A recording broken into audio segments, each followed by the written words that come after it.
అరుణాచలం టెంపుల్లో ఒక చిన్న పాపనైతే కిడ్నాప్ చేశాం.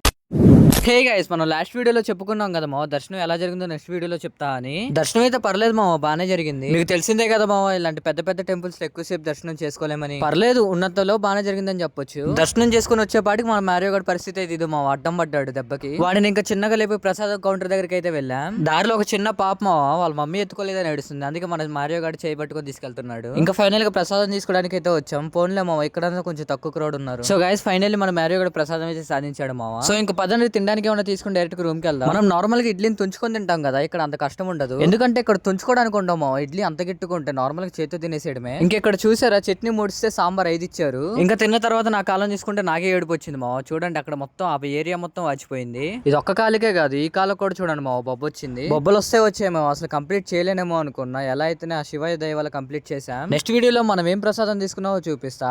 అది మిస్ అవ్వకుండా ఉండాలంటే అకౌంట్ ఫాలో చేసి రెడీగా పెట్టుకోండి మావా.